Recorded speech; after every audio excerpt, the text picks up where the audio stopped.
Greetings, SEOs. Today, I want to talk to you about SparkToro's MCP.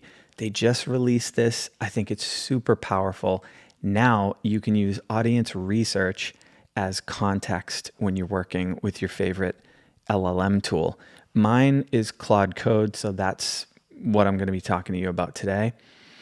And before we get into like how to hook up the SparkToro MCP and my own use case, let's zoom out for a second and let me catch you up on a conversation I was having with one of my large university clients.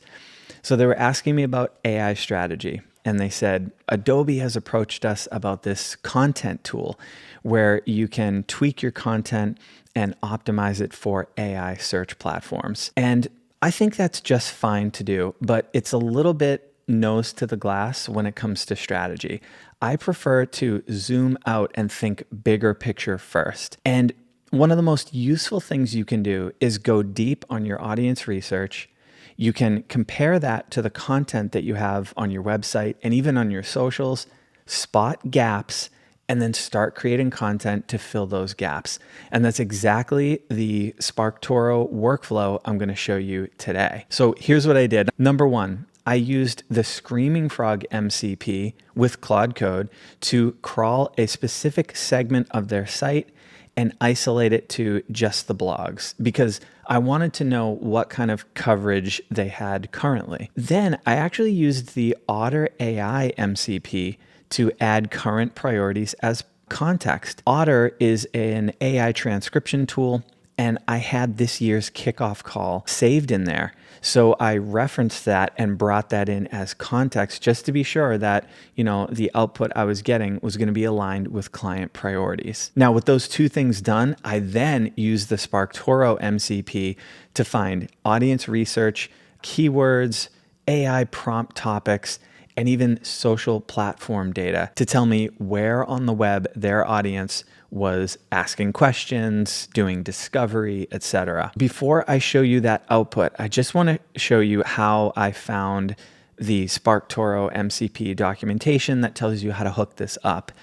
I literally just Googled sparktoro.com MCP. It brings you to this article right here. And this is, their official announcement. It's live. You can connect your audience research directly to your favorite AI tool. And there's even a use case in here. So I would recommend reading this. But it links to the official documentation, which you can then open up.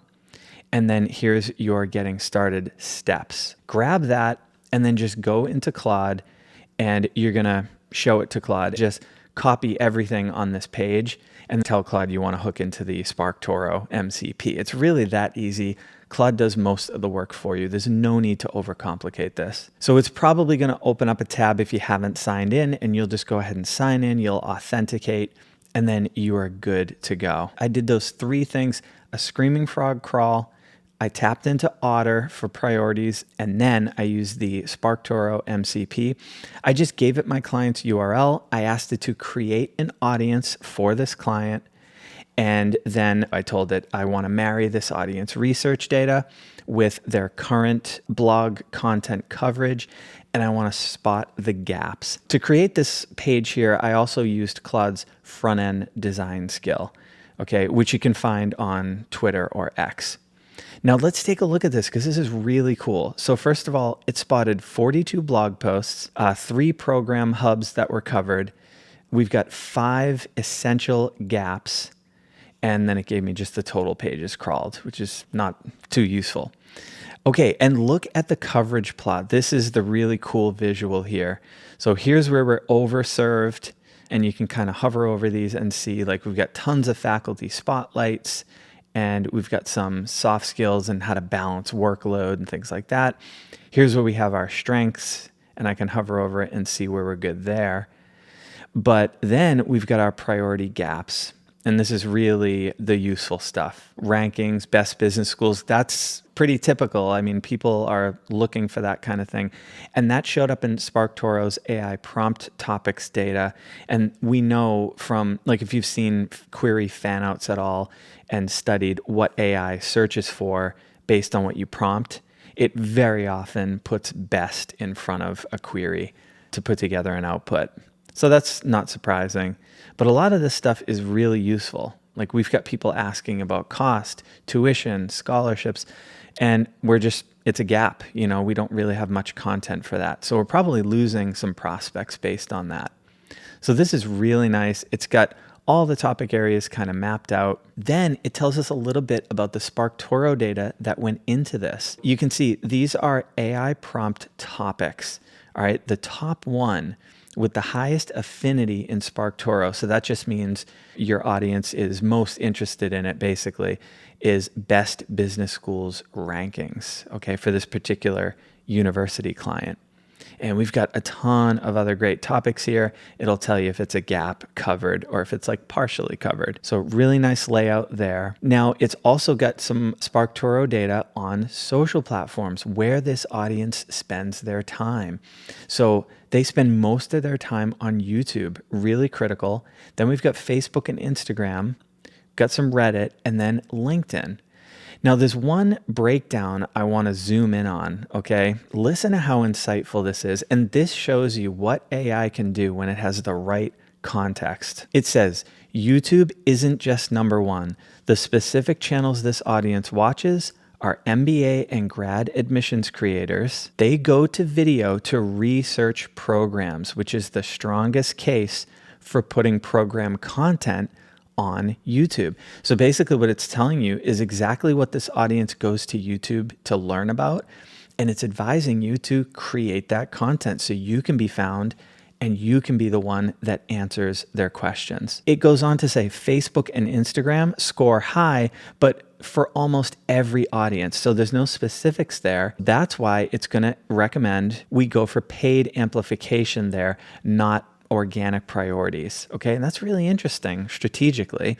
And then finally, LinkedIn over-indexes for a career pivot crowd. That kind of tells you a little bit about what some of those short form posts could look like. And then Reddit is where they ask questions. So engage in the threads. That one's a no-brainer, not so insightful. But the stuff before it is really good. All right. So then it gives another look at some of these topics or interest clusters and how we're doing currently with our blog content. So this is all really nice.